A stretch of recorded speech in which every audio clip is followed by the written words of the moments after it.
The United States Navy's aircraft carrier USS Abraham Lincoln, deployed near Iran, was hit by the Iranian Navy's missiles, the state media reported on Thursday.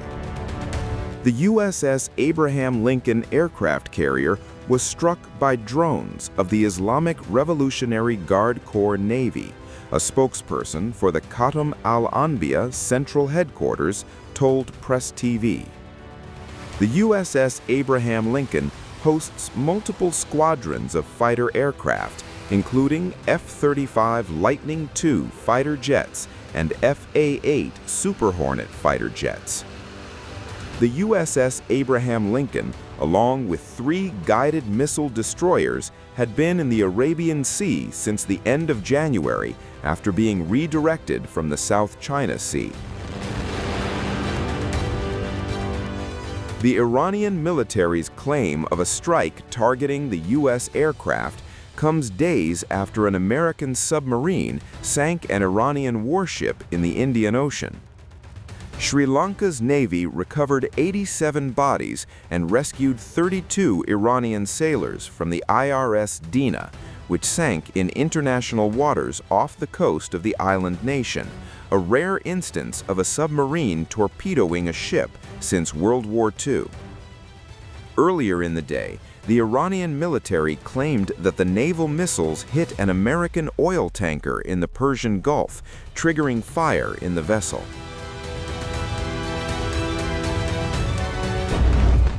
The assault on commercial shipping in Gulf waters showed no signs of letting up as the U.S.-Iran conflict entered its 5th day, with more vessels coming under attack. A Bahamas-registered crude oil tanker became the latest victim after an explosive-laden remote-controlled boat believed to have been deployed by Iranian forces rammed into the vessel while it was anchored in the vicinity of Iraq's Hor al-Zubair port. In addition, a second tanker anchored off the Kuwaiti coast suffered a massive explosion on its port side, causing the ship to take on water and leak oil into surrounding Gulf waters.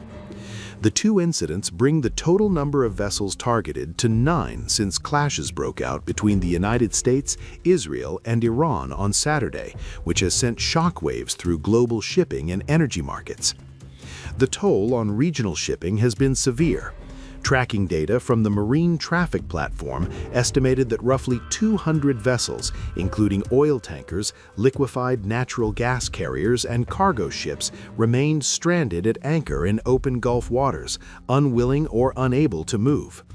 Hundreds more sat waiting outside the Strait of Hormuz, the narrow but critical choke point through which approximately 1/5 of the world's oil and LNG supply passes, unable to reach their destination ports.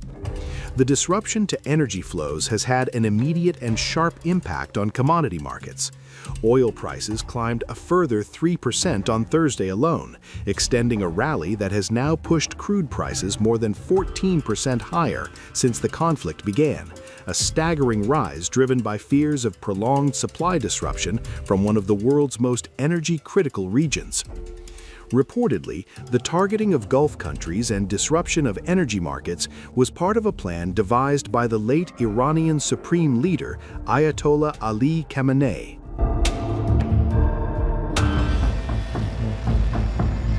Iranian forces have been executing a plan devised by Ayatollah Ali Khamenei and Iran's top commanders to sow chaos across the Middle East, create upheaval in global markets, and raise the stakes in the hope of pressuring the U.S. and Israel to halt their attack. As per Financial Times, the Supreme Leader, who was killed in the first wave of strikes on Tehran on Saturday, and his lieutenants began working on a detailed plan after Israel's devastating 12-day war against the Islamic Republic in June 2025. This plan included attacks on energy facilities and strikes that would cause disruptions to air travel in the region. The report said that the plan has been implemented despite Khamenei's death and that of at least half a dozen top Iranian military and intelligence officials, including the defense minister and head of the elite Revolutionary Guards, in the massive bombardment by the U.S. and Israel. On Monday, as markets reopened after the weekend, the regime dramatically escalated its response by targeting energy facilities in the oil-rich Gulf, firing drones at a critical gas facility in Qatar and one of Saudi Arabia's biggest refineries. This caused Qatar, one of the world's top suppliers of liquefied natural gas, to stop supplies. Oil and gas prices surged as shipping through the Strait of Hormuz, a narrow waterway through which about a fifth of the world's energy and gas passes, slowed to a halt. In the days since the US and Israel launched their war, Iranian drones have also struck hotels, airports, and ports in countries including Qatar, United Arab Emirates, Kuwait, Iraq, Oman, and Bahrain. It has launched barrages of missiles and drones at US bases across the region and is suspected to have struck a UK base in Cyprus. The tactics reflect lessons from the war in June 2025, when Iran was stunned by Israel's depth of intelligence penetration and its ability to assassinate its top military commanders in the first hours of that conflict. This time, it began rapidly retaliating after Khamenei and top defense officials were killed. Its proxies, which sat out the June war, have also joined the conflict. Hezbollah launched missiles at northern Israel, threatening a new war in Lebanon, and Iraqi militias targeted a US base in northern Iraq. Pro-Iranian supporters have also attempted to storm the Green Zone, which is home to Western embassies in the Iraqi capital. The widening regional conflict is what many feared was the worst-case scenario after Hamas's October 7, 2023 attack on Israel killed 1,200 people in the biggest single killing of Jews since the Holocaust. While it triggered waves of conflict in Gaza, Lebanon, Yemen, and between Israel and Iran, the Islamic Republic sought to calibrate its involvement, calculating that keeping the fight away from its shores was the best way to ensure regime survival. But the calculus changed after the Israeli and US strikes in June, with analysts suggesting America and Israel have triggered the regional war, which Hamas once wanted on their own terms. The report by FT said Khamenei expected to be killed and to die as a martyr staying in his compound in Tehran with members of his family, despite the looming threat of an attack. That meant putting in measures to ensure that the regime could continue to project stability domestically and escalate its response to the US and Israeli attacks.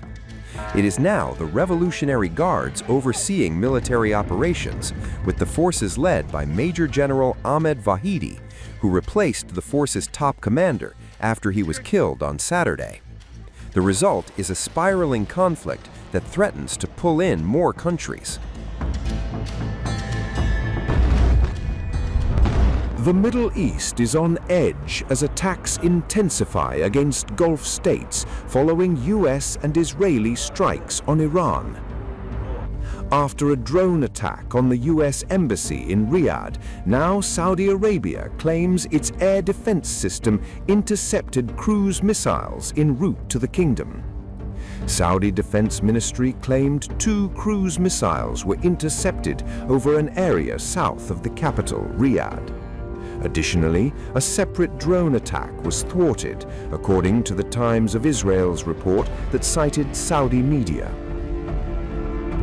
Without naming Iran, the Saudi Arabian Defense Ministry said 2 cruise missiles were destroyed in Al-Kaj district. Saudi press agency, citing a ministry spokesman, reported that 9 drones were intercepted and destroyed immediately upon entering the kingdom's airspace. Iran began hitting targets in Israel, as well as US military assets in the Gulf states after the joint US-Israeli strikes on February 28 and the killing of Iranian Supreme Leader Ayatollah Ali Khamenei. On March 3rd, the US Embassy in Saudi Arabia came under a drone attack launched by Iran. America's Central Intelligence Agency's station inside the US Embassy in Riyadh was also hit by a suspected Iranian drone. Saudi Arabia's defense ministry said the embassy was hit by 2 drones, which resulted in a limited fire and some material damage. In a sharp escalation, Iran also targeted energy installation in Saudi Arabia. Iranian drone targeted the Ras Tanura refinery, one of the world's largest oil export facilities owned by Saudi Aramco. Saudi Defense Ministry said 2 drones were intercepted over the refinery, but the falling debris caused a fire. Saudi Defense Ministry spokesman Major General Turki Al-Malki on Al Arabiya TV said that debris from an intercepted drone caused a limited fire at the facility. Aramco said the refinery was temporarily shut down following the strike. Ras Tanura produces more than 550,000 barrels per day and serves as a critical export terminal due to its location on the Persian Gulf, Reuters reported.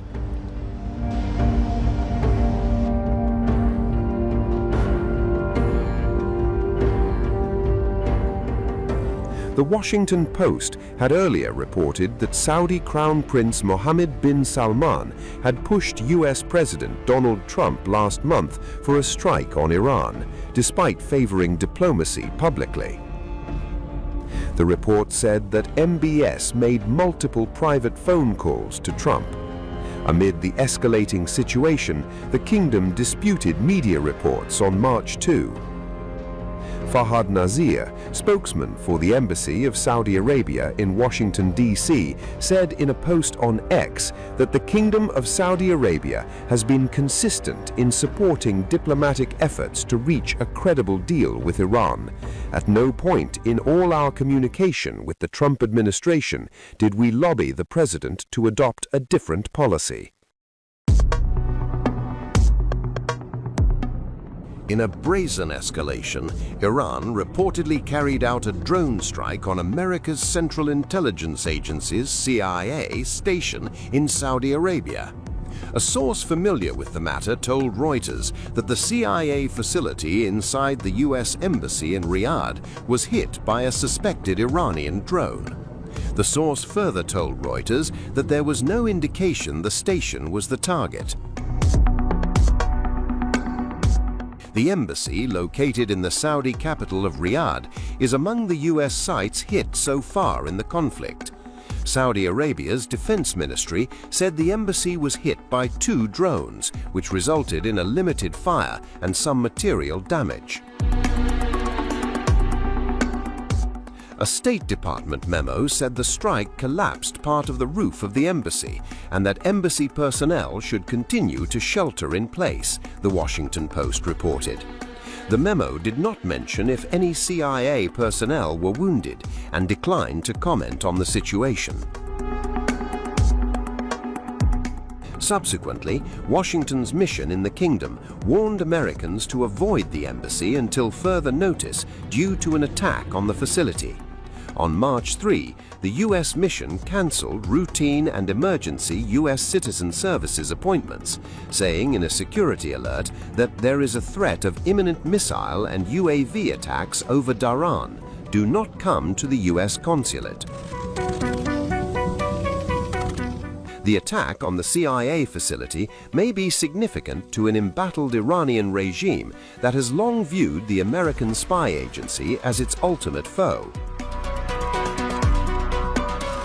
Meanwhile, following the intensified Iranian attack, the Saudi cabinet said in a statement they will take all necessary measures to defend its security and protect its citizens and residents. This comes as Iranian missiles and drones target key oil and other facilities in Riyadh and other parts of the kingdom. Saudi Arabia's Ministry of Energy said 2 Iranian drones were intercepted near the Ras Tanura oil refinery, with debris causing minor damage, according to the state-run Saudi press agency. This comes after Iran allegedly attacked Saudi oil giant Saudi Aramco. Iran's Tasnim news agency quoted a military source as saying the attack on Aramco was an Israeli false flag operation, as Israel's goal is to distract the minds of regional countries from its crimes in attacking civilian sites in Iran. The drone attack came after the US and Israel launched an attack on Iran early on February 28th. The waves of strikes killed Iran's supreme leader Khamenei and scores of its senior military and political command, civilians including school kids, prompting fierce retaliation by the Islamic Republic. The Iranian forces and IRGC have been ferociously targeting US and Israeli targets in the region, as well as those of Gulf partners. According to the Washington Post, citing the Central Command, Iran has attacked over 1,250 targets since the war began. Iranian missile and attack drones have struck Kuwait, Qatar, Israel, the United Arab Emirates, and other locations, including civilian targets.